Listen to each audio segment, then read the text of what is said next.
प्यारे किसान वीरों ते भैनों, ਜਦੋਂ ਅਸੀਂ ਸਕੀਮਾਂ ਦੀ ਗੱਲ ਕਰਨੇ ਆ ਤੇ ਇੱਕ ਬੜੀ ਨੁਮਾਇਆ ਸਕੀਮ ਸਾਡੇ ਸੂਬੇ 'ਚ ਚੱਲਣ ਰਹੀ ਹੈ। ਉਹ ਹੈ ਪ੍ਰਧਾਨ ਮੰਤਰੀ ਕਿਸਾਨ ਸਨਮਾਨ ਨਿਧੀ ਯੋਜਨਾ, ਜਾਂ ਜਿਹਨੂੰ ਕਿਸਾਨ ਮਾਨ ਧਨ ਯੋਜਨਾ ਵੀ ਕਹਿ ਦਿੰਦੇ ਨੇ। ਇਸ ਯੋਜਨਾ ਦੇ ਜ਼ਰੀਏ ਕਿਸਾਨ ਦੇ ਖਾਤੇ 'ਚ ਨਿਰਧਾਰਤ ਰਾਸ਼ੀ ਜਿਹੜੀ ਹੈ ਸਰਕਾਰ ਵੱਲੋਂ ਪਾਈ ਜਾ ਰਹੀ ਹੈ। ਇਸ ਬਾਰੇ ਸਾਡੇ ਕਿਸਾਨਾਂ ਦੇ ਕੀ ਤਜਰਬੇ ਨੇ, ਕਿਸਾਨਾਂ ਦੀਆਂ ਕੀ ਜ਼ਰੂਰਤਾਂ ਨੇ, ਔਰ ਕਿਸਾਨ ਕਿਵੇਂ ਇਸ ਸਕੀਮ ਦੇ ਜ਼ਰੀਏ ਆਪਣਾ ਫਾਇਦਾ ਕਰ ਰਹੇ ਨੇ, ਆਪਣਾ ਵੀ ਤੇ ਆਪਣੇ ਪਰਿਵਾਰ ਦਾ ਵੀ ਫਾਇਦਾ ਕਰਨ ਦੇ ਨੇ। ਆਓ ਕੁਝ ਕਿਸਾਨਾਂ ਨਾਲ ਗੱਲਾਂ ਕਰਨੇ। मैं जसपाल सिंह पिंड कोकरी कलां तो रहना, खेतीबाड़ी नाल संबंधित हाँ। मैं खेतीबाड़ी करदा ते जो मैं कणक ते झोने दी खेती करदे आ जी वध। दूजियां फसलां कोई ना लाहेबंद होण कारण कणक झोने असीं बीजदे आ, सरों भी लाउंदे आ कुछ। जो प्रधान मंत्री स्कीम चल रही है जी, जो किसानां दे हित लई 2000 रुपया साडे खात्यां दे विच पा रहे आ, वो सानूं प्रॉपर मिल रिहा। ਇਹ ਸਾਨੂੰ तकरीबन घट तो घट 2 साल का हो गया जी मिलदे नूं। सानूं प्रॉपर आ रहा, कोई ਉਹ दिक्कत नहीं। फायदा सानूं ਉਹਦਾ खेतीबाड़ी ਲਈ ਸੰਬੰਧਿਤ ਉਹ ਖਰਚਿਆਂ ਲਈ ਸਾਨੂੰ ਵਧੀਆ ਭੇਜ ਰਹੇ ਪੈਸੇ। ਉਹ ਅਸੀਂ ਆਨੇ ਸਕੀਮ ਚੱਲੀ ਜਾਵੇ, ਬੰਦ ਨਾ ਹੋਵੇ। ਇਹ ਸਾਡੀ ਬੇਨਤੀ ਹੈ ਪ੍ਰਧਾਨ ਮੰਤਰੀ ਸਾਹਿਬ ਨੂੰ ਵੀ ਇਹ ਸਕੀਮ ਚੱਲੇ। ਇਹ ਜੀ ਖੇਤੀਬਾੜੀ ਵਾਸਤੇ ਮੈਂ ਰੇਹ ਰੂ ਖਰੀਦ ਲਈ ਦੇ, ਜਿੰਨੇ ਕਿ ਜੋਗੇ ਹੈਗੇ ਆ, ਕੋਈ ਜੋ ਲੇਬਰ ਨੂੰ ਦੇ ਦੇਈਦੇ ਆ, ਫਾਇਦਾ ਹੀ ਸਾਨੂੰ ਹੁੰਦਾ। ਪ੍ਰਧਾਨ ਮੰਤਰੀ ਇਹ ਸਕੀਮ ਕਹਿਣਾ ਚਾਹੁੰਦੇ ਆ ਜੀ ਵੀ ਇਹ ਸਕੀਮ ਵੀ ਚਾਲੂ ਰੱਖੇ ਤੇ ਸਾਨੂੰ ਹੋਰ ਵੀ ਸਕੀਮਾਂ ਜੋ ਲਾਹੇਬੰਦ ਆ ਸਾਨੂੰ ਸੰਬੰਧਿਤ ਸਕੀਮਾਂ ਹੋਰ ਵੀ ਚਾਲੂ ਕਰਨ, ਜੋ ਸਬਸਿਡੀਆਂ ਵਗੈਰਾ। मैं तरसेम सिंह पिंड कोकरी कलां दा सधारण किसान हाँ जी। मैं कणक झोना ते आलू की खेती करता हाँ। ਉਹਦੇ ਵਿੱਚ ਆਪਦੇ ਘਰ ਖਾਣ ਜੋ ਵਾਲੀਆਂ ਦਾਲਾਂ ਵੀ ਬੀਜਦਾ ਹਾਂ ਤੇ ਮੈਨੂੰ ਬਹੁਤ ਵਧੀਆ ਆਪਦੀ ਫਸਲ ਤੋਂ ਆਮਦਨ ਹੈ। 2.5 ਏਕੜ ਆਪਦੀ ਜ਼ਮੀਨ ਹੈ, ਬਾਕੀ ਮੈਂ ਠੇਕੇ ਤੇ ਲੈਂਦਾ ਹਾਂ 20 ਕਿੱਲੇ ਏਕੜ। ਮੈਨੂੰ ਬਹੁਤ ਵਧੀਆ ਆਮਦਨ ਦਾ ਸਰੋਤ ਹੈ ਜੀ। ਮੈਨੂੰ ਪ੍ਰਧਾਨ ਮੰਤਰੀ ਦੀ ਜੋ ਸਕੀਮ ਹੈ 2000 ਰੁਪਇਆ ਇੱਕ ਕਿਸ਼ਤ 3-4 ਮਹੀਨੇ ਦੀ, ਉਹ ਵੀ ਆ ਰਹੀ ਹੈ। ਜਦੋਂ ਤੋਂ ਚਾਲੂ ਹੈ ਉਦੋਂ ਤੋਂ ਹੀ ਸ਼ੁਰੂ ਤੋਂ ਆ ਰਹੀ ਹੈ। ਚਲੋ ਜੋ ਮੈਂ ਆਪਦੀਆਂ ਘਰ ਦੀਆਂ ਲੋੜਾਂ ਉਹਦੇ ਨਾਲ ਪੂਰੀਆਂ ਕਰਦਾ ਹਾਂ। ਪ੍ਰਧਾਨ ਮੰਤਰੀ ਦੀ ਸਕੀਮ ਦੇ ਅੰਤਰਗਤ ਮੈਨੂੰ ਤਕਰੀਬਨ 10-11 ਕਿਸ਼ਤਾਂ ਆ ਚੁੱਕੀਆਂ ਹਨ ਹਾਂਜੀ। ਅਤੇ ਉਸ ਦੇ ਨਾਲ ਮੈਂ ਆਪਣੇ ਘਰ ਦੀਆਂ ਲੋੜਾਂ ਜੋ ਵੀ ਖੇਤੀਬਾੜੀ ਦੇ ਸੰਬੰਧ ਨਾਲ ਲੋੜਾਂ ਹੁੰਦੀਆਂ ਹਨ ਉਹ ਮੈਂ ਪੂਰੀਆਂ ਕਰ ਲੈਂਦਾ ਹਾਂ। ਕੋਈ ਬੱਚੇ ਬਾਹਰ ਨਾ ਜਾਣ ਉਹਦੇ ਬਾਰੇ ਸਰ ਵਧੀਆ ਸਕੀਮ ਕੋਈ ਚਲਾਈ ਜਾਵੇ ਸਰਕਾਰ ਵੱਲੋਂ। ਮੇਰਾ ਨਾਮ ਪਰਮਜੀਤ ਕੌਰ, ਵਾਈਫ ਆਫ ਸੁਖਮੰਦਰ ਸਿੰਘ, ਪਿੰਡ ਅਜੀਤਵਾਲ, ਜ਼ਿਲ੍ਹਾ ਮੋਗਾ ਦੀ ਰਹਿਣ ਵਾਲੀ ਹਾਂ। ਮੇਰਾ ਡੇਅਰੀ ਫਾਰਮ ਦਾ ਕੰਮ ਹੈ। ਮੇਰੇ ਕੋਲ ਤਕਰੀਬਨ 30 ਡੰਗਰ ਦੁੱਧ ਵਾਲੇ ਅਤੇ ਬਾਕੀ ਛੋਟੇ ਮੋਟੇ ਡੰਗਰ ਲਾ ਕੇ 60 ਤੋਂ 70 ਡੰਗਰ ਤੱਕ ਹਨ, ਜਿਹਦੇ ਤੋਂ ਮੈਨੂੰ ਤਕਰੀਬਨ ਡੇਲੀ 2 ਕੁਆਂਟਲ ਦੁੱਧ ਹੁੰਦਾ। ਮੈਂ ਆਪਣੀ ਸੇਲ ਦੁੱਧ ਦੀ ਖੁਦ ਕਰਦੀ ਹਾਂ। ਜਿਹੜਾ ਦੁੱਧ ਬਚਦਾ ਉਹਦੇ ਤੋਂ ਮੈਂ ਪ੍ਰੋਡਕਟ ਬਣਾਉਂਦੀ ਹਾਂ, ਜਿਵੇਂ ਦੁੱਧ, ਦਹੀਂ, ਲੱਸੀ, ਮੱਖਣ, ਘਿਓ ਵਗੈਰਾ। ਸਰਦੀਆਂ ਦੇ ਵਿੱਚ ਦੁੱਧ ਜ਼ਿਆਦਾ ਹੋਣ ਕਰਕੇ ਲੱਸੀ, ਦਹੀਂ ਦੀ ਲਾਗਤ ਘੱਟ ਜਾਂਦੀ ਹੈ, ਇਸ ਲਈ ਸਰਦੀਆਂ ਦੇ ਵਿੱਚ ਖੋਆ ਬਣਾ ਕੇ ਬਿਨਾਂ ਮਿੱਠੇ ਤੋਂ ਖੋਆ ਸੇਲ ਕਰਦੇ ਹਾਂ। ਜਦੋਂ ਤੋਂ ਪ੍ਰਧਾਨ ਮੰਤਰੀ ਨਰਿੰਦਰ ਮੋਦੀ ਜੀ ਨੇ ਨਿਧੀ ਯੋਜਨਾ ਸ਼ੁਰੂ ਕੀਤੀ ਹੈ, ਉਦੋਂ ਤੋਂ ਮੈਨੂੰ ਹਰ ਵਾਰ ਸਾਲ ਦੇ ਵਿੱਚ 3 ਕਿਸ਼ਤਾਂ, ਇੱਕ ਕਿਸ਼ਤ 2000 ਰੁਪਏ ਹਮੇਸ਼ਾ ਆਉਂਦੀ ਹੈ। ਜਿਹੜਾ ਪ੍ਰਧਾਨ ਮੰਤਰੀ ਯੋਜਨਾ ਵੱਲੋਂ ਪੈਸਾ ਆਉਂਦਾ ਹੈ ਉਹ ਘਰੇਲੂ ਖਰਚੇ ਲਈ ਵਰਤਿਆ ਜਾਂਦਾ ਹੈ, ਕਿਉਂਕਿ ਕੋਈ ਵੀ ਸਾਨੂੰ ਚੀਜ਼ ਮੁੱਲ ਦੀ ਨਹੀਂ ਖਰੀਦਣੀ ਪੈਂਦੀ। ਤਕਰੀਬਨ ਸਾਡੇ ਸਾਰਾ ਜਿੱਦਾਂ ਸਿਰਫ ਨਮਕ, ਚਾਹ ਪੱਤੀ ਅਤੇ ਖੰਡ ਹੀ ਖਰੀਦਣੀ ਪੈਂਦੀ ਆ, ਬਾਕੀ ਸਾਡਾ ਸਾਰਾ ਹੀ ਟੋਟਲੀ ਸਬਜ਼ੀ, ਦਾਲਾਂ, ਜੋ ਕੁਛ ਵੀ ਆ, ਫਰੂਟ ਵਗੈਰਾ ਸਾਡਾ ਘਰੇ ਲਗਾਇਆ ਹੋਇਆ ਹੈ। ਸਾਨੂੰ ਕੋਈ ਵੀ ਚੀਜ਼ ਨਹੀਂ ਖਰੀਦਣੀ ਪੈਂਦੀ। ਸਰਕਾਰ ਨੂੰ ਚਾਹੀਦਾ ਹੈ ਕਿ ਵੀ ਵੱਧ ਤੋਂ ਵੱਧ ਸਕੀਮਾਂ ਚਲਾਉਣ, ਜਿਨ੍ਹਾਂ ਦੇ ਨਾਲ ਆਮ ਆਦਮੀ ਨੂੰ ਰੁਜ਼ਗਾਰ ਮਿਲ ਸਕੇ। ਨਾ ਕਿ ਮੈਂ ਇਹ ਨਹੀਂ ਚਾਹੁੰਦੀ ਕਿ ਵੀ ਜਿੱਦਾਂ ਫਰੀ ਦੀ ਵਸਤੂ ਕੋਈ ਵੀ ਮਿਲਦੀ ਆ, ਫਰੀ ਦੀ ਨਾ ਮਿਲੇ, ਹਮੇਸ਼ਾ ਹਰ ਇਨਸਾਨ ਨੂੰ ਰੁਜ਼ਗਾਰ ਮਿਲੇ। ਮੇਰਾ ਨਾਮ ਗੁਰਪ੍ਰੀਤ ਸਿੰਘ, ਪਿੰਡ ਕੋਕਰੀ ਕਲਾਂ, ਜ਼ਿਲ੍ਹਾ ਮੋਗਾ ਜੀ। ਮੈਂ 16 ਏਕੜ ਖੇਤੀ ਕਰਦਾ। ਪ੍ਰਧਾਨ ਮੰਤਰੀ ਯੋਜਨਾ ਦੀ ਸਕੀਮ ਦੇ 2000 ਰੁਪਈਆ ਮੈਨੂੰ ਜਦੋਂ ਸ਼ੁਰੂ ਹੋਈ ਆ ਉਹ ਤੋਂ ਆ ਰਿਹਾ ਜੀ। ਉਹ 2000 ਰੁਪਈਆ ਜੀ ਮਹੀਨੇ 'ਚ ਕਿਤੇ 2 ਮਹੀਨੇ ਕਢਾ ਦਈਦਾ, ਕਿਤੇ 3 ਕਢਾ ਦਈਦਾ। ਉਹ ਘਰ ਦੇ ਘਰੇਲੂ ਕੰਮਾਂ ਦੇ ਵਰਤ ਲਈਦਾ ਜੀ। ਸਾਨੂੰ ਜੀ ਖਾਦ ਵਗੈਰਾ ਮਿਲਦੀ ਰਹੇ, ਇਹ 'ਚ ਬਹੁਤ ਦਿੱਕਤ ਆਉਂਦੀ ਹੈ ਜੀ। ਬਹੁਤ ਵਧੀਆ ਰਾਹ ਬਈ, ਹਰੇਕ ਨੂੰ ਮਿਲਣਾ ਚਾਹੀਦਾ। ਸਾਡੇ ਕੋਲ ਕਿਸਾਨ ਭਰਾ ਉਹਨਾਂ ਦੇ ਫਾਰਮ ਭਰੇ, ਉਹਨੂੰ ਮਿਲ ਨਹੀਂ ਰਹੇ। ਮੈਂ ਸੁਖਚੈਨ ਸਿੰਘ ਪੁੱਤਰ ਤਾਰਾ ਸਿੰਘ, ਪਿੰਡ ਅਜੀਤਵਾਲ, ਜ਼ਿਲ੍ਹਾ ਮੋਗਾ ਦਾ ਰਹਿਣ ਵਾਲਾ ਹਾਂ, ਜੋ ਕਿ ਪ੍ਰਧਾਨ ਮੰਤਰੀ ਨਿਧੀ ਯੋਜਨਾ ਦੇ ਤਹਿਤ 2000 ਰੁਪਏ ਤਕਰੀਬਨ ਹਰ ਕਿਸਾਨ ਨੂੰ ਮਿਲਦੇ ਹਨ। ਉਹਦੇ ਵਿੱਚ ਮੈਨੂੰ, ਮੇਰੀ ਵਾਈਫ ਨੂੰ ਵੀ ਤਕਰੀਬਨ 3-4 ਸਾਲ ਤੋਂ ਮਿਲ ਰਹੇ ਹਨ। ਉਹਦੇ ਵਿੱਚ ਕਾਫੀ ਯੋਗਦਾਨ ਹੈ ਤੇ ਕਾਫੀ ਹੈਲਪ ਹੁੰਦੀ ਹੈ। ਸੋ ਇਦਾਂ ਦੀਆਂ ਸਕੀਮਾਂ ਜੋ ਆਪਾਂ ਨੂੰ ਮਿਲਦੀਆਂ ਰਹਿਣ ਤਾਂ ਕਿਸਾਨ ਦਾ ਘਰ ਚਲਾਉਣ ਵਾਸਤੇ ਕਾਫੀ ਗੁਜ਼ਾਰਾ ਚੱਲ ਸਕਦਾ ਵਾ। ਇਸ ਤਰ੍ਹਾਂ ਵੀ ਸਾਡੀ ਦੁੱਧ ਦੀ ਡੈਰੀ ਆ, ਪਸ਼ੂਆਂ ਦੇ ਨਾਲ ਕੰਮ ਆ, ਉਹਦੇ ਵਿੱਚ ਜੋ ਵੀ ਹੈਲਪ ਹੁੰਦੀ ਆ ਪਸ਼ੂਆਂ ਦਾ ਦਾਣਾ ਚਾਰਾ ਉਹਦੇ ਵਾਸਤੇ ਯੂਜ਼ ਕਰਦੇ ਆ। ਬਾਕੀ ਦੁੱਧ ਦਾ ਡੈਰੀ ਦਾ ਨਾਲ ਕਰਿਆਨੇ ਦਾ ਵੀ ਸਾਡਾ ਕੰਮ ਆ। ਬਾਕੀ ਐਗਰੀਕਲਚਰ ਦਾ ਤਾਂ ਹੈ ਹੀ ਹੈ। ਸਾਡੇ ਪਿੰਡ ਦੇ ਵਿੱਚ ਕਣਕ, ਝੋਨਾ, ਆਲੂ ਔਰ ਸਬਜ਼ੀਆਂ ਦੀ ਖੇਤੀ ਹੋ ਰਹੀ ਆ। ਉਹਦੇ ਵਿੱਚੋਂ ਕਿਸਾਨ ਕਾਫੀ ਲਾਹੇਵੰਦ ਜਾ ਰਹੇ ਹੈ। ਅਸੀਂ ਇਹ ਮੰਗ ਕਰਦੇ ਹਾਂ ਵੀ ਜਿਹੜਾ ਸਾਡਾ ਦੁੱਧ ਆ ਉਹ ਸਹੀ ਰੇਟ ਤੇ ਵਿਕਣਾ ਚਾਹੀਦਾ। ਜੋ ਡੁਪਲੀਕੇਟ ਦੁੱਧ ਬਣਦਾ ਉਹ ਬੰਦ ਹੋਣਾ ਚਾਹੀਦਾ, ਕਿਉਂਕਿ ਕਿਸਾਨ ਨੂੰ ਜੋ ਦੁੱਧ ਦਾ ਭਾਅ ਪੂਰਾ ਨਹੀਂ ਮਿਲਦਾ। ਮੇਰਾ ਨਾਂ ਕਾਕਾ ਸਿੰਘ, ਪਿੰਡ ਸਾਡਾ ਹੈਗਾ ਹੈ ਬੂਹੇਲੀਆਂ। ਮੋਦੀ ਵਾਲੇ ਰੁਪਈਏ ਸਾਨੂੰ ਮਿਲਦੇ ਆ, ਧੰਨਵਾਦ ਤੁਹਾਡਾ ਕਰਦੇ, ਥੋੜੇ ਹੋਰ ਵਧਾਓ। ਜਗੀਰ ਸਿੰਘ ਨਾਂ ਹੈ, ਬੂਹੇਲੀਆਂ ਪਿੰਡ ਆ। ਮੋਦੀ ਵਾਲੀ ਸਕੀਮ 'ਚ 2000 ਰੁਪਈਆ ਆਉਂਦਾ। ਬਿਲਕੁਲ ਛੋਟੇ ਲਾਟੀ ਆ ਤੇ ਮਹਾਂ ਆਪਦਾ ਟਾਈਮ ਪਾਸ ਹੁੰਦਾ। ਉਹ ਦਵਾਈ ਬੂਟੀ ਨੂੰ ਚਲੋ ਸਰਦਾ ਜਾਂਦਾ। ਤੇ ਧੰਨਵਾਦ ਸਰਕਾਰ ਦਾ, ਹੋਰ ਵਧਾ ਦੇ। ਖੇਤੀ ਇਹੋ ਕਣਕਾਂ ਦੇ ਛਟਾਲਾ ਇਹਦੇ ਸਰੋਂ ਆ ਥੋੜੀ ਘਣੀ। 4 ਮੱਝਾਂ ਨੇ, 4 ਗਾਵਾਂ, 4 ਵਿੱਚੋਂ ਮਿਲਦੀਆਂ 4 ਥਲਾਂ ਨੇ। ਘਰ ਦਾ ਟਾਈਮ ਨਾਲ ਸਰਕਾਰ ਤੋਂ ਕੁਛ ਦੇਈ ਜਾਂਦੀ ਆ ਤੇ ਕੁਛ ਦੁੱਧ ਤੋਂ ਟਾਈਮ ਪਾ ਹੋਈ ਜਾਂਦਾ। ਸਰਕਾਰ ਤੋਂ ਮੰਗ ਕਰਨੇ ਵੀ ਜਿੰਨੇ ਵੀ ਜੋਗੇ ਜੇ ਹੋਰ ਵਧਾਓ। ਧੰਨਵਾਦ ਸਰਕਾਰ ਦਾ। ਮੇਰਾ ਨਾਮ ਪ੍ਰਵਿੰਦਰ ਸਿੰਘ, ਪਿੰਡ ਮੇਰਾ ਬੂਹ ਹਵੇਲੀਆਂ। ਸਾਨੂੰ ਨਰਿੰਦਰ ਮੋਦੀ ਜੀ ਵੱਲੋਂ 2000 ਰੁਪਏ ਦੀ ਸਕੀਮ ਪਿਛਲੇ 2 ਸਾਲਾਂ ਤੋਂ ਆ ਰਹੀ ਹੈ ਜੀ। ਅਸੀਂ ਧੰਨਵਾਦੀ ਹਾਂ ਪ੍ਰਧਾਨ ਮੰਤਰੀ ਨਰਿੰਦਰ ਮੋਦੀ ਜੀ ਦੇ। ਅਸੀਂ ਚਾਹੁੰਦੇ ਹਾਂ ਕਿ ਇਸ ਸਕੀਮ ਨੂੰ ਵੱਧ ਤੋਂ ਵੱਧ ਹੋਰ ਕੀਤਾ ਜਾਵੇ ਤਾਂ ਕਿ ਜੋ ਗਰੀਬ ਕਿਸਾਨ ਨੇ ਉਹਨਾਂ ਦੀ ਮਾਲੀ ਮਦਦ ਹੋ ਸਕੇ। ਅਤੇ ਅਸੀਂ ਪੰਜਾਬ ਸਰਕਾਰ ਤੋਂ ਵੀ ਇਹ ਮੰਗ ਕਰਦੇ ਹਾਂ ਵੀ ਜਿਹੜੇ ਨਕਲੀ ਦੁੱਧ ਦੀ ਪੈਦਾਵਾਰ ਆ ਇਹਨੂੰ ਬਿਲਕੁਲ ਖ਼ਤਮ ਕੀਤਾ ਜਾਵੇ, ਤਾਂ ਜੋ ਛੋਟੇ ਕਿਸਾਨ ਉਹ ਪਸ਼ੂ ਪਾਲਣ ਦਾ ਧੰਦਾ ਕਰਕੇ ਆਪਦਾ ਗੁਜ਼ਾਰਾ ਕਰ ਸਕਣ। ਅਤੇ ਅਸੀਂ ਇਹ ਵੀ ਹੋਰ ਮੰਗ ਕਰਦੇ ਹਾਂ ਵੀ ਇਹ ਜਿਹੜਾ ਆਪਣੇ ਸਬਸਿਡੀਆਂ ਵਾ ਇਹਦੇ ਵਿੱਚ ਵੀ ਥੋੜ੍ਹਾ ਜਿਹਾ ਵਾਧਾ ਕੀਤਾ ਜਾਵੇ ਸਰਕਾਰਾਂ ਵੱਲੋਂ, ਤਾਂ ਜੋ ਛੋਟੇ ਕਿਸਾਨ ਨੇ ਸਬਸਿਡੀਆਂ ਦੇ ਉੱਤੇ ਆਪਦਾ ਰੋਜ਼ਗਾਰ ਕਰ ਸਕਣ ਅਤੇ ਆਪਦਾ ਪਸ਼ੂ ਪਾਲਣ, ਖੇਤੀ, ਵਪਾਰ ਜੋ ਵੀ ਆ ਵੱਡੇ ਪੱਧਰ 'ਤੇ ਕਰ ਸਕਣ। ਅਤੇ ਅਸੀਂ ਪੰਜਾਬ ਸਰਕਾਰ ਅਗਾੜੀ ਇਹੀ ਮੰਗ ਰੱਖਦੇ ਹਾਂ, ਇੱਕ ਨਸ਼ਿਆਂ ਨੂੰ ਖ਼ਤਮ ਕੀਤਾ ਜਾਵੇ ਬਿਲਕੁਲ ਤੌਰ 'ਤੇ। ਜਿਹੜਾ ਦੁੱਧ ਆ ਇਹ ਵੀ ਇੱਕ ਜ਼ਹਿਰ ਆ, ਨਕਲੀ ਦੁੱਧ ਜਿਹੜਾ ਬਣ ਰਿਹਾ ਵਾ, ਇਸ ਦੇ ਉੱਤੇ ਨਕੇਲ ਕੱਸੀ ਜਾਵੇ। ਬਹੁਤ ਵੱਡੀ ਮਾਤਰਾ ਦੇ ਵਿੱਚ ਨਕਲੀ ਦੁੱਧ ਪੈਦਾ ਹੋ ਰਿਹਾ ਵਾ, ਜੋ ਕਿ 1/3 ਤੋਂ ਵੀ ਘੱਟ ਦੁੱਧ ਦੀ ਪੈਦਾਵਾਰ ਅਤੇ 2/3 ਨਕਲੀ ਦੁੱਧ ਪੈਦਾ ਹੋ ਰਿਹਾ ਵਾ। ਇਸ ਦੇ ਉੱਤੇ ਸਰਕਾਰ ਨੂੰ ਕੋਈ ਨਾ ਕੋਈ ਸਖਤ ਐਕਸ਼ਨ ਲੈਣਾ ਚਾਹੀਦਾ ਵਾ। ਜੋ ਵੀ ਮੋਦੀ ਸਰਕਾਰ ਦੇ ਵਿੱਚੋਂ ਆਉਂਦਾ ਵਾ ਉਸ ਦੇ ਨਾਲ ਜੋ ਵੀ ਘਰ ਦੇ ਵਿੱਚ ਆਪਣਾ ਦਵਾਈਆਂ ਵਾ ਜਾਂ ਪਸ਼ੂਆਂ ਦੇ ਉੱਤੇ ਫੀਡ ਵਗੈਰਾ, ਉਸ ਦੇ ਵਿੱਚ ਸਾਨੂੰ ਮਾਲੀ ਮਦਦ ਮਿਲਦੀ ਆ ਅਤੇ ਉਸ ਦਾ ਪੈਸਾ ਅਸੀਂ ਉਸ ਦੇ ਵਿੱਚ ਵਰਤੋਂ ਦੇ ਵਿੱਚ ਲਿਆਉਣੇ ਆ। ਅਤੇ ਅਸੀਂ ਧੰਨਵਾਦੀ ਹਾਂ ਸਰਕਾਰ ਦੇ। ਅਸੀਂ ਚਾਹੁੰਦੇ ਹਾਂ ਵੀ ਇਸ ਸਕੀਮ ਨੂੰ ਮੋਦੀ ਸਰਕਾਰ ਵੱਲੋਂ ਹੋਰ ਵੱਡੇ ਪੱਧਰ 'ਤੇ ਕੀਤਾ ਜਾਵੇ ਅਤੇ ਜੋ ਵੀ ਕਰ ਸਕਦੇ ਆ ਵਾਧਾ ਕੀਤਾ ਜਾਵੇ ਅਤੇ ਸਬਸਿਡੀਆਂ ਦੇ ਵਿੱਚ ਵੀ ਵਾਧਾ ਕੀਤਾ ਜਾਵੇ। ਜੋ ਵੀ ਕਿਸਾਨ ਵੀਰ ਨੇ ਛੋਟੇ, ਜੋ ਇਸ ਗਿਣਤੀ ਦੇ ਵਿੱਚੋਂ ਬਾਹਰ ਨੇ, ਉਹਨਾਂ ਨੂੰ ਵੀ ਅਸੀਂ ਅਪੀਲ ਕਰਦੇ ਹਾਂ ਕਿ ਇਸ ਦਾ ਫਾਰਮ ਭਰਿਆ ਜਾਵੇ ਅਤੇ ਵੱਧ ਤੋਂ ਵੱਧ ਪੰਜਾਬ ਸਰਕਾਰ ਦਾ, ਸੈਂਟਰ ਸਰਕਾਰ ਦਾ ਲਾਭ ਲਿਆ ਜਾਵੇ। ਅਸੀਂ ਧੰਨਵਾਦੀ ਹਾਂ ਸੈਂਟਰ ਸਰਕਾਰ ਦੇ ਅਤੇ ਪੰਜਾਬ ਸਰਕਾਰ ਦੇ, ਜਿਨ੍ਹਾਂ ਨੇ ਇਹੋ ਜਿਹੀਆਂ ਸਕੀਮਾਂ ਚਲਾ ਕੇ ਗਰੀਬ ਕਿਸਾਨਾਂ ਦਾ ਹੱਥ ਫੜਿਆ ਵਾ। ਸੋ ਇਹ 'ਚ ਕੋਈ ਸ਼ੱਕ ਵਾਲੀ ਗੱਲ ਨਹੀਂ ਕਿ ਕਿਸਾਨਾਂ ਨੂੰ ਇਹਦਾ ਫਾਇਦਾ ਹੋਣ ਡਿਆ ਹੈ।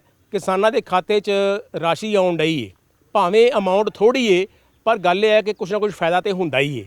ਪੈਸਾ ਭਾਵੇਂ ਕੁਛ ਵੀ ਹੋਵੇ, ਕਿਸਾਨ ਦੇ ਖਰਚੇ ਬੜੇ ਵੱਧ ਗਏ ਨੇ। ਹਰ ਕਿਸਾਨ ਦੀ ਜ਼ਰੂਰਤ ਹੈ ਕਿ ਇਸ ਮਾਨ ਧਨ ਨੂੰ ਹੋਰ ਵਧਾਉਣ ਦੀ ਲੋੜ ਵੀ ਹੈਗੀ ਹੈ।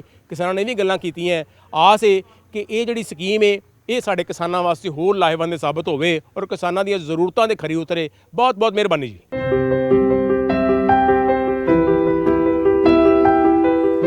ਮਾਤਾ ਭੂਮੀ ਪੁੱਤਰੋ ਹਮ ਪ੍ਰਿਥਿਵਿਆਹ। ਭਾਵ ਧਰਤੀ ਸਾਡੀ ਮਾਤਾ ਹੈ ਅਤੇ ਅਸੀਂ ਉਸ ਦੇ ਪੁੱਤਰ।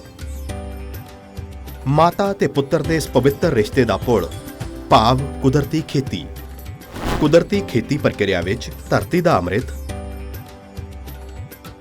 ਜੀਵਾਮ੍ਰਿਤ।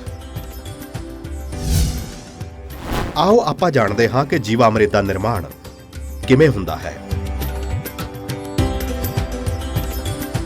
ਪ੍ਰਯੋਗਾਂ ਤੋਂ ਪਤਾ ਲੱਗਿਆ ਹੈ ਕਿ 10 ਕਿਲੋਗ੍ਰਾਮ ਗੋਬਰ ਦੇ ਨਾਲ ਗੋਮੂਤਰ, ਗੁੜ ਤੇ 2 ਦਲੀਆਂ ਚੀਜ਼ਾਂ ਦਾ ਆਟਾ ਜਾਂ ਬੇਸਣ ਆਦਿ ਮਿਲਾ ਕੇ ਜੇਕਰ ਉਸ ਦੀ ਵਰਤੋਂ ਕੀਤੀ ਜਾਵੇ ਤਾਂ ਚਮਤਕਾਰੀ ਨਤੀਜੇ ਮਿਲਦੇ ਨੇ, ਜਿਸ ਦਾ ਨਾਂ ਰੱਖਿਆ ਗਿਆ ਹੈ ਜੀਵਾਮ੍ਰਿਤ। ਜੀਵਾਮ੍ਰਿਤ ਬਣਾਉਣ ਲਈ ਜ਼ਰੂਰੀ ਸਮੱਗਰੀ ਦੇਖਦੇ ਹਾਂ। 10 ਕਿਲੋਗ੍ਰਾਮ ਦੇਸੀ ਗਾਂ ਦਾ ਗੋਬਰ, 8 ਤੋਂ 10 ਲੀਟਰ ਦੇਸੀ ਗਾਂ ਦਾ ਗੋਮੂਤਰ, 1.5 ਤੋਂ 2 ਕਿਲੋ ਗੁੜ, 1.5 ਤੋਂ 2 ਕਿਲੋਗ੍ਰਾਮ ਬੇਸਣ, 180 ਲੀਟਰ ਪਾਣੀ, ਮੁੱਠੀ ਭਰ ਦਰਖਤ ਦੇ ਹੇਠਾਂ ਦੀ ਮਿੱਟੀ। ਆਸਾਨੀ ਨਾਲ ਉਪਲਬਧ ਇਸ ਸਮੱਗਰੀ ਨਾਲ ਜੀਵਾਮ੍ਰਿਤ ਬਣਾਉਣ ਦੀ ਵਿਧੀ ਵੀ ਇੰਨੀ ਸਰਲ ਹੈ ਕਿ ਕੋਈ ਵੀ ਕਿਸਾਨ ਇਸ ਨੂੰ ਆਪਣੇ ਆਪ ਬਣਾ ਸਕਦਾ ਹੈ।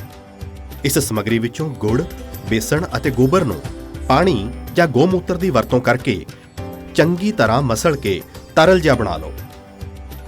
ਹੁਣ ਇਹਨਾਂ ਚੀਜ਼ਾਂ ਨੂੰ ਇੱਕ ਡਰਮ ਵਿੱਚ ਪਾ ਕੇ ਉਸ ਨੂੰ ਲੱਕੜ ਦੇ ਇੱਕ ਡੰਡੇ ਨਾਲ ਘੋਲਣਾ ਹੈ। ਚੰਗੀ ਤਰ੍ਹਾਂ ਘੋਲਣ ਤੋਂ ਬਾਅਦ ਜੀਵਾਮ੍ਰਿਤ ਬਣਨ ਲਈ 2 ਤੋਂ 3 ਦਿਨ ਲਈ ਛਾਂ ਵਿੱਚ ਰੱਖ ਦੇਣਾ ਹੈ। ਹਰ ਰੋਜ਼ ਘੜੀ ਦੀਆਂ ਸੂਈਆਂ ਘੁੰਮਣ ਦੀ ਦਿਸ਼ਾ ਵਿੱਚ ਇੱਕ ਲੱਕੜ ਦੇ ਡੰਡੇ ਨਾਲ 2 ਮਿੰਟ ਤੱਕ ਇਸ ਨੂੰ ਘੋਲਣਾ ਹੈ ਅਤੇ ਫਿਰ ਜੀਵਾਮ੍ਰਿਤ ਨੂੰ ਬੋਰੇ ਨਾਲ ਢੱਕ ਦੇਣਾ ਹੈ। ਇਹ ਜੀਵਾਮ੍ਰਿਤ ਜਦ ਸਿੰਚਾਈ ਵੇਲੇ ਖੇਤ ਵਿੱਚ ਪਾਇਆ ਜਾਂਦਾ ਹੈ ਤਾਂ ਜ਼ਮੀਨ ਵਿੱਚ ਮਿੱਤਰ ਕੀੜਿਆਂ ਦੀ ਗਿਣਤੀ ਹੈਰਾਨੀਜਨਕ ਰੂਪ ਨਾਲ ਵੱਧ ਜਾਂਦੀ ਹੈ ਅਤੇ ਜ਼ਮੀਨ ਦੇ ਰਸਾਇਣਕ ਅਤੇ ਜੈਵਿਕ ਗੁਣਾਂ ਵਿੱਚ ਵਾਧਾ ਹੁੰਦਾ ਹੈ। ਜੀਵਾਮ੍ਰਿਤ ਨੂੰ ਮਹੀਨੇ ਵਿੱਚ 2 ਵਾਰ ਜਾਂ 1 ਵਾਰ ਉਪਲਬਧਤਾ ਅਨੁਸਾਰ 200 ਲੀਟਰ ਪ੍ਰਤੀ ਏਕੜ ਦੇ ਹਿਸਾਬ ਨਾਲ ਸਿੰਚਾਈ ਦੇ ਪਾਣੀ ਦੇ ਨਾਲ ਪਾਓ। ਫਲਦਾਰ ਦਰਖਤਾਂ ਦੇ ਨੇੜੇ ਦੁਪਹਿਰ 12 ਵਜੇ ਜੋ ਛਾਂ ਪੈਂਦੀ ਹੈ, ਉਸ ਛਾਂ ਦੇ ਹੇਠਾਂ ਪ੍ਰਤੀ ਦਰਖਤ 2 ਤੋਂ 5 ਲੀਟਰ ਜੀਵਾਮ੍ਰਿਤ ਜ਼ਮੀਨ ਤੇ ਮਹੀਨੇ ਵਿੱਚ 1 ਵਾਰ ਜਾਂ 2 ਵਾਰ ਗੋਲਾਕਾਰ ਵਿੱਚ ਪਾਉਣਾ ਹੈ। ਇਸ ਨਾਲ ਮਿੱਟੀ ਸਿਹਤਮੰਦ ਬਣਦੀ ਹੈ ਅਤੇ ਫਸਲ ਵੀ ਉਨੀ ਹੀ ਬਿਹਤਰ ਮਿਲਦੀ ਹੈ। ਇਸ ਨਾਲ ਕਿਸਾਨ ਦੇ ਮਿੱਤਰ ਮੰਨੇ ਜਾਂਦੇ ਗੰਡੋਇਆਂ ਦੀ ਗਿਣਤੀ ਵੀ ਵਧਦੀ ਹੈ। ਕੁਦਰਤੀ ਖੇਤੀ ਵਿੱਚ ਡੂੰਘਾ ਹਲ ਵਾਹੁਣ ਦੀ ਵੀ ਲੋੜ ਨਹੀਂ ਹੁੰਦੀ। ਇੰਨਾ ਹੀ ਨਹੀਂ, ਕੁਦਰਤੀ ਖੇਤੀ ਭੂਮੀਗਤ ਜਲ ਨੂੰ ਵੀ ਬਚਾਉਂਦੀ ਹੈ। ਇਸ ਪ੍ਰਕਿਰਿਆ ਨਾਲ ਮੁੱਖ ਫਸਲਾਂ ਦੇ ਨਾਲੋਂ ਨਾਲ ਸਹਿਯੋਗੀ ਫਸਲਾਂ ਨੂੰ ਵੀ ਉਗਾਇਆ ਜਾ ਸਕਦਾ ਹੈ। ਕਣ ਜੀਵਾਮ੍ਰਿਤ ਦਾ ਹੀ ਸੁਕਾਇਆ ਹੋਇਆ ਰੂਪ ਹੈ, ਜਿਸ ਨੂੰ ਫਸਲ ਬੀਜਣ ਤੋਂ ਪਹਿਲਾਂ ਜ਼ਮੀਨ ਵਿੱਚ ਮਿਲਾਇਆ ਜਾਂਦਾ ਹੈ। ਧੁੱਪ ਵਿੱਚ ਸੁਕਾਏ ਗਏ 200 ਕਿਲੋਗ੍ਰਾਮ ਗੋਬਰ ਵਿੱਚ ਤਾਜ਼ਾ ਬਣਿਆ 20 ਲੀਟਰ ਜੀਵਾਮ੍ਰਿਤ ਮਿਲਾ ਕੇ 2 ਦਿਨ ਛਾਂ ਵਿੱਚ ਰੱਖਿਆ ਜਾਂਦਾ ਹੈ। ਇਸ ਨੂੰ ਇੱਕ ਵਾਰ ਫੇਰ ਧੁੱਪ ਵਿੱਚ ਸੁਕਾ ਕੇ ਅਤੇ ਡੰਡੇ ਨਾਲ ਕੁੱਟ ਕੇ ਬਾਰੀਕ ਕਰ ਲਿਆ ਜਾਂਦਾ ਹੈ। ਇਹੀ ਕਣ ਜੀਵਾਮ੍ਰਿਤ ਹੈ, ਜਿਸ ਨੂੰ 1 ਏਕੜ ਲਈ ਵਰਤਿਆ ਜਾ ਸਕਦਾ ਹੈ। ਕੁਦਰਤੀ ਖੇਤੀ ਦਾ ਇੱਕ ਜ਼ਰੂਰੀ ਅੰਗ ਬੀਜਾਮ੍ਰਿਤ ਹੈ। ਬੀਜਾਮ੍ਰਿਤ ਜਿੱਥੇ ਬੀਜਾਂ ਨੂੰ ਰੋਗਾਂ ਤੋਂ ਬਚਾਉਂਦਾ ਹੈ, ਉੱਥੇ ਹੀ ਇਸ ਦੀ ਫੁੱਟਣ ਦੀ ਸਮਰੱਥਾ ਨੂੰ ਵੀ ਅਨੋਖੇ ਤੌਰ ਤੇ ਵਧਾ ਦਿੰਦਾ ਹੈ। ਦੇਸੀ ਗਾਂ ਦੇ 5 ਕਿਲੋ ਗੋਬਰ, 5 ਲੀਟਰ ਗੋਮੂਤਰ, 50 ਗ੍ਰਾਮ ਬੁਝਿਆ ਹੋਇਆ ਚੂਨਾ ਤੇ ਥੋੜੀ ਜਿਹੀ ਮਿੱਟੀ ਨੂੰ 20 ਲੀਟਰ ਪਾਣੀ ਵਿੱਚ ਮਿਲਾ ਕੇ ਬੀਜਾਮ੍ਰਿਤ ਬਣਦਾ ਹੈ। ਇੱਕ ਰਾਤ ਰੱਖਣ ਤੋਂ ਬਾਅਦ ਇਸ ਵਿੱਚ 100 ਕਿਲੋ ਬੀਜ ਦਾ ਸੰਸਕਾਰ ਕੀਤਾ ਜਾਂਦਾ ਹੈ। ਇਸ ਦੇ 1 ਦਿਨ ਬਾਅਦ ਸੰਸਕਾਰਿਤ ਬੀਜ ਬਿਜਾਈ ਲਈ ਤਿਆਰ ਹੋ ਜਾਂਦਾ ਹੈ। ਜ਼ਮੀਨ ਨੂੰ ਢੱਕਣਾ ਕੁਦਰਤੀ ਖੇਤੀ ਦਾ ਇੱਕ ਮਹੱਤਵਪੂਰਨ ਨੇਮ ਹੈ। ਖੇਤੀਯੋਗ ਸਾਰੀ ਜ਼ਮੀਨ ਨੂੰ ਫਸਲਾਂ ਦੀ ਰਹਿੰਦ-ਖੂੰਹਦ ਜਾਂ ਥੋੜੇ ਸਮੇਂ ਦੀਆਂ ਛੋਟੀਆਂ ਫਸਲਾਂ ਨਾਲ ਪੂਰਾ ਢੱਕ ਦਿੱਤਾ ਜਾਂਦਾ ਹੈ। ਇਸ ਨਾਲ ਜ਼ਮੀਨ ਵਿੱਚ ਨਮੀ ਬਣੀ ਰਹਿੰਦੀ ਹੈ ਅਤੇ ਇਹ ਵਾਤਾਵਰਣ ਵਿੱਚੋਂ ਨਮੀ ਨੂੰ ਖਿੱਚ ਕੇ ਖੇਤੀ ਲਈ ਪਾਣੀ ਦੀ ਖਪਤ ਨੂੰ ਵੀ ਅਨੋਖੇ ਰੂਪ ਵਿੱਚ ਘਟਾ ਦਿੰਦਾ ਹੈ। ਮਿੱਤਰ ਕੀੜਿਆਂ ਅਤੇ ਗੰਡੋਇਆਂ ਦੀਆਂ ਗਤੀਵਿਧੀਆਂ ਨੂੰ ਵੀ ਵਧਾਉਂਦਾ ਹੈ, ਨਦੀਨਾਂ ਨੂੰ ਰੋਕਦਾ ਹੈ ਅਤੇ ਅਖੀਰ ਵਿੱਚ ਖੰਡਿਤ ਹੋ ਕੇ ਜ਼ਮੀਨ ਵਿੱਚੋਂ ਕਾਰਬਨ ਦੇ ਨਿਕਾਸ ਨੂੰ ਰੋਕ ਕੇ ਜ਼ਮੀਨ ਦੀ ਜੈਵਿਕ ਕਾਰਬਨ ਸਮਰੱਥਾ ਨੂੰ ਵਧਾਉਂਦਾ ਹੈ।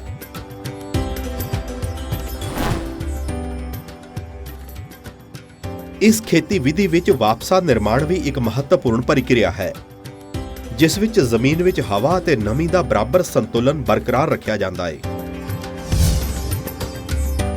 ਕੁਦਰਤੀ ਖੇਤੀ ਵਿਧੀ ਸਿਰਫ ਜ਼ਮੀਨ ਦੀ ਉਤਪਾਦਨ ਸਮਰੱਥਾ ਨੂੰ ਹੀ ਨਹੀਂ ਵਧਾਉਂਦੀ, ਸਗੋਂ ਇਹ ਕੀਟ ਪਤੰਗਿਆਂ ਅਤੇ ਬਿਮਾਰੀਆਂ ਦੀ ਰੋਕਥਾਮ ਵਿੱਚ ਵੀ ਇੱਕ ਪ੍ਰਭਾਵਸ਼ਾਲੀ ਬਦਲ ਦਿੰਦੀ ਹੈ। ਫਸਲਾਂ ਉੱਪਰ ਕੀਟ ਪਤੰਗਿਆਂ ਦੀ ਰੋਕਥਾਮ ਦੇ ਲਈ ਸਥਾਨਕ ਵਨਸਪਤੀ ਤੇ ਆਧਾਰਿਤ ਸਸਤੀ ਤੇ ਕਿਸਾਨ ਦੇ ਖੇਤ ਵਿੱਚ ਹੀ ਬਣਨ ਵਾਲੀ ਚੀਜ਼ ਹੈ ਅਗਨੀ ਅਸਤਰ। 5 ਕਿਲੋ ਨਿੰਮ ਜਾਂ ਹੋਰ ਕੋਈ ਸਥਾਨਕ ਪੌਦਾ ਜਿਸ ਨੂੰ ਗਾਂ ਨਹੀਂ ਖਾਂਦੀ ਉਸ ਦੇ ਪੱਤੇ, 20 ਲੀਟਰ ਦੇਸੀ ਗਾਂ ਦਾ ਮੂਤਰ, 500 ਗ੍ਰਾਮ ਤੰਬਾਕੂ ਪਾਊਡਰ, 500 ਗ੍ਰਾਮ ਹਰੀ ਮਿਰਚ ਅਤੇ 50 ਗ੍ਰਾਮ ਲਸਣ ਦੇ ਪੇਸਟ ਨੂੰ ਮਿਲਾ ਕੇ ਮੱਧਮ ਅੱਗ ਤੇ ਉਬਾਲ ਕੇ 48 ਘੰਟੇ ਲਈ ਰੱਖਿਆ ਜਾਂਦਾ ਹੈ। ਸਵੇਰੇ ਸ਼ਾਮ 2-2 ਮਿੰਟਾਂ ਲਈ ਘੋਲੋ ਇਸ ਘੋਲ ਨੂੰ 6 ਲੀਟਰ ਪ੍ਰਤੀ 200 ਲੀਟਰ ਪਾਣੀ ਵਿੱਚ ਮਿਲਾ ਕੇ 1 ਏਕੜ ਵਿੱਚ ਛਿੜਕਾਅ ਕਰੋ। ਨੀਮਾਸਤਰ, ਬ੍ਰਹਮਾਸਤਰ, ਦਸ਼ ਪਾਣੀ ਅਰਕ ਆਦਿ ਵੀ ਕੀਟ ਪਤੰਗਿਆਂ ਦੀ ਰੋਕਥਾਮ ਦੇ ਲਈ ਵਰਤੇ ਜਾਂਦੇ ਨੇ। ਇਸੇ ਤਰ੍ਹਾਂ ਖੱਟੀ ਲੱਸੀ ਅਤੇ ਸੌਠਾਸਤਰ ਆਦਿ ਵੀ ਪ੍ਰਭਾਵਸ਼ਾਲੀ ਰੂਪ ਵਿੱਚ ਵਿਭਿੰਨ ਬਿਮਾਰੀਆਂ ਦੇ ਨਿਵਾਰਣ ਲਈ ਵਰਤੇ ਜਾਂਦੇ ਨੇ। ਕੁਦਰਤੀ ਖੇਤੀ ਨਾਲ ਦੇਸ਼ ਵਿੱਚ ਨਵੀਂ ਊਰਜਾ ਦਾ ਸੰਚਾਰ ਹੋ ਰਿਹਾ ਹੈ। ਆਓ ਆਜ਼ਾਦੀ ਦੇ ਅੰਮ੍ਰਿਤ ਮਹਾ ਉਤਸਵ ਵਿੱਚ ਮਹਾਭਾਰਤੀ ਦੀ ਧਰਤੀ ਨੂੰ ਰਸਾਇਣਿਕ ਖਾਦਾਂ ਤੇ ਕੀਟਨਾਸ਼ਕ ਤੋਂ ਮੁਕਤ ਕਰਵਾਉਣ ਦਾ ਸੰਕਲਪ ਲਈਏ। ਦੁਨੀਆ ਨੂੰ ਸਿਹਤਮੰਦ ਧਰਤੀ, ਸਿਹਤਮੰਦ ਜੀਵਨ ਦਾ ਰਸਤਾ ਦਿਖਾਈਏ। ਅੱਜ ਦੇਸ਼ 'ਚ ਆਤਮ ਨਿਰਭਰ ਭਾਰਤ ਦਾ ਸੁਪਨਾ ਪੂਰਾ ਕੀਤਾ ਹੈ। ਆਤਮ ਨਿਰਭਰ ਭਾਰਤ ਤਦ ਹੀ ਬਣ ਸਕਦਾ ਹੈ ਜਦੋਂ ਉਸ ਦੀ ਖੇਤੀ ਆਤਮ ਨਿਰਭਰ ਹੋਵੇਗੀ। ਇੱਕ ਕਿਸਾਨ ਆਤਮ ਨਿਰਭਰ ਬਣੇ। ਇਸ ਤਰ੍ਹਾਂ ਤਾਂ ਹੋ ਸਕਦਾ ਹੈ ਜਦੋਂ ਰਸਾਇਣਿਕ ਖਾਦਾਂ ਅਤੇ ਦਵਾਈਆਂ ਦੇ ਬਦਲੇ ਅਸੀਂ ਮਹਾਭਾਰਤੀ ਦੀ ਮਿੱਟੀ ਦਾ ਗਵਰਦਨ ਗੋਬਰ ਧਨ ਨਾਲ ਕਰੀਏ, ਕੁਦਰਤੀ ਤਰ੍ਹਾਂ ਨਾਲ ਕਰੀਏ ਅਤੇ ਹਰ ਦੇਸ਼ਵਾਸੀ ਸਾਰੀਆਂ ਚੀਜ਼ਾਂ ਦੇ ਹਿੱਤਾਂ ਵਿੱਚ, ਹਰ ਜੀਵ ਦੇ ਹਿੱਤਾਂ ਵਿੱਚ ਕੁਦਰਤੀ ਖੇਤੀ ਨੂੰ ਅਸੀਂ ਜਨ ਅੰਦੋਲਨ ਬਣਾਵਾਂਗੇ। ਆਜ਼ਾਦੀ ਦੇ ਅੰਮ੍ਰਿਤ ਮਹੋਤਸਵ ਦੇ ਇਸ ਸ਼ੁਭ ਮੌਕੇ ਤੇ ਵਰਤਮਾਨ ਖੇਤੀ ਦੀ ਦਸ਼ਾ ਤੇ ਦਿਸ਼ਾ ਲਈ ਮਾਣਯੋਗ ਪ੍ਰਧਾਨ ਮੰਤਰੀ ਜੀ ਦਾ ਇਹ ਅਤ ਮਹੱਤਵਪੂਰਨ ਸੱਦਾ ਹੈ। ਦੇਸ਼ ਦੇ ਲੱਖਾਂ ਕਿਸਾਨਾਂ ਨੇ ਇਸ ਵਿਧੀ ਨੂੰ ਸਥਾਪਿਤ ਕਰ ਦਿੱਤਾ ਹੈ। ਗੁਜਰਾਤ ਸੂਬੇ ਦਾ ਡਾਂਗ ਜ਼ਿਲ੍ਹਾ ਤਾਂ ਪੂਰੀ ਤਰ੍ਹਾਂ ਹੀ ਕੁਦਰਤੀ ਖੇਤੀ ਵਾਲਾ ਜ਼ਿਲ੍ਹਾ ਐਲਾਨ ਦਿੱਤਾ ਗਿਆ ਹੈ। ਦੇਸ਼ ਦੇ ਕਈ ਪਿੰਡ ਅੱਜ ਇਸ ਪਾਸੇ ਵੱਲ ਪਰਤ ਰਹੇ ਨੇ ਕਿਉਂਕਿ ਇਸ ਨਾਲ ਕਿਸਾਨਾਂ ਦੇ ਜੀਵਨ ਵਿੱਚ ਤਰੱਕੀ ਹੋ ਰਹੀ ਹੈ। ਮੇਰਾ ਨਾਮ ਸਤਿਆ ਹੈ। ਮੇਰਾ 150 ਪੌਦਾ ਹੈ ਜਿੱਥੇ ਮੈਂ ਕੁਦਰਤੀ ਖੇਤੀ ਵਾਲਾ ਸਪਰੇਅ ਕਰ ਰਹੀ ਹਾਂ। ਪਹਿਲਾਂ ਜਿਹੜਾ ਸਪਰੇਅ ਅਸੀਂ ਦੁਕਾਨਾਂ ਤੋਂ ਖਰੀਦ ਕੇ ਕਰਦੇ ਸੀ ਉਸ ਨਾਲ ਸਾਡਾ ਖਰਚ ਜ਼ਿਆਦਾ ਆਉਂਦਾ ਸੀ, ਪੈਸਾ ਵੀ ਜ਼ਿਆਦਾ ਲੱਗਦਾ ਸੀ। ਇਸ ਨਾਲ ਸਾਡਾ ਖਰਚ ਵੀ ਘਟਿਆ ਹੈ ਤੇ ਫਲ ਵੀ ਚੰਗਾ ਆਇਆ ਹੈ, ਜਿਸ ਲਈ ਸਾਨੂੰ ਯੂਰੀਆ ਪਾਉਣ ਦੀ ਵੀ ਲੋੜ ਨਹੀਂ ਹੈ। ਪਹਿਲਾਂ ਸਾਡਾ 5000 ਦਾ ਖਰਚ ਆਉਂਦਾ ਸੀ ਸਪਰੇਅ ਦਾ, ਤਾਂ ਹੁਣ ਸ਼ਾਇਦ 500 ਦਾ ਖਰਚਾ ਵੀ ਨਹੀਂ ਆਇਆ। ਇਸ ਲਈ ਮੈਂ ਆਪਣੇ ਬਗੀਚੇ ਤੋਂ ਸ਼ੁਰੂ ਕਰਿਆ ਤੇ ਇਸ ਸਾਲ ਸਭ ਨੂੰ ਦੱਸ ਰਹੀ ਹਾਂ ਕਿ ਅੱਗੇ ਲਈ ਤੁਸੀਂ ਵੀ ਜੋ ਮੈਂ ਕੀਤਾ ਆਪਣੇ ਬਗੀਚੇ ਵਿੱਚ ਤੁਸੀਂ ਵੀ ਇਹ ਸਪਰੇਅ ਕਰਕੇ ਦੇਖੋ। ਦਿਲ ਖੁਸ਼ ਹੋ ਜਾਂਦਾ ਸਰ, ਆਪਣੀ ਫਸਲ ਇਸ ਤਰ੍ਹਾਂ ਨਾਲ ਵਧੀਆ ਹੋਵੇ ਤਾਂ ਦਿਲ ਖੁਸ਼ ਹੋ ਜਾਂਦਾ। ਕੁਦਰਤੀ ਖੇਤੀ ਦੇ ਤਰੀਕਿਆਂ ਨੂੰ ਅਪਣਾਉਣ ਨਾਲ ਫਸਲ ਦੀ ਉਪਜ ਵਿੱਚ ਵਾਧਾ ਹੋਇਆ ਹੈ, ਮਿੱਟੀ ਦੀ ਗੁਣਵੱਤਾ ਵਿੱਚ ਸੁਧਾਰ ਹੋਇਆ ਹੈ, ਧਰਤੀ ਮਾਤਾ ਸੁਖੀ ਹੈ। ਉਸ ਨੂੰ ਲੱਗਦਾ ਹੈ ਕਿ ਕਿਸਾਨ ਨੇ ਵਧੀਆ ਤਰੀਕੇ ਦੇ ਨਾਲ ਉਸ ਦਾ ਚੰਗਾ ਧਿਆਨ ਰੱਖਿਆ ਹੈ ਔਰ ਉਸ ਲਈ ਉਸ ਨੂੰ ਚੰਗਾ ਖਾਣਾ ਅਤੇ ਚੰਗੀ ਖੇਤੀ ਵਾਪਸ ਕਰਨੀ ਚਾਹੀਦੀ ਹੈ। ਕੋਵਿਡ ਵਰਗੀ ਮਹਾਮਾਰੀ ਦੀ ਸਥਿਤੀ ਵਿੱਚ ਲੋਕਾਂ ਨੂੰ ਸਮਝ ਆਈ ਕਿ ਜੇ ਅਸੀਂ ਖੁਰਾਕ ਵਿੱਚ ਸ਼ੁੱਧੀਕਰਨ ਕਰਾਂਗੇ ਤਾਂ ਹੀ ਬਚਾਂਗੇ। ਤਾਂ ਹੁਣ ਇਹ ਲੋਕਾਂ ਨੂੰ ਸਮਝ ਆਇਆ, ਖਪਤਕਾਰਾਂ ਨੂੰ ਸਮਝ ਆਇਆ ਕਿ ਕੁਦਰਤੀ ਖੁਰਾਕ ਖਾਵਾਂਗੇ ਤਾਂ ਬਚਾਂਗੇ। ਸਾਡਾ ਪੈਸਾ ਵੀ ਬਚਿਆ ਅਤੇ ਸਮਾਂ ਵੀ ਬਚ ਰਿਹਾ ਹੈ ਅਤੇ ਸਾਡੀ ਜੋ ਹੈ ਖੇਤੀ ਦੀ ਧਰਤੀ ਮਾਂ ਦੀ ਸਿਹਤ ਵੀ ਚੰਗੀ ਹੋ ਰਹੀ ਹੈ ਅਤੇ ਉਸ ਦੇ ਨਾਲੋਂ ਨਾਲ ਸਾਡੀ ਵੀ ਸਿਹਤ ਚੰਗੀ ਹੋ ਰਹੀ ਹੈ। ਇਹੀ ਤਾਂ ਹੈ ਆਤਮ ਨਿਰਭਰ ਕਿਸਾਨ ਜੋ ਲਿਆ ਰਹੇ ਨੇ ਪਿੰਡੋ ਪਿੰਡ ਖੁਸ਼ਹਾਲੀ ਅਤੇ ਬਣਾ ਰਹੇ ਨੇ ਆਤਮ ਨਿਰਭਰ ਭਾਰਤ।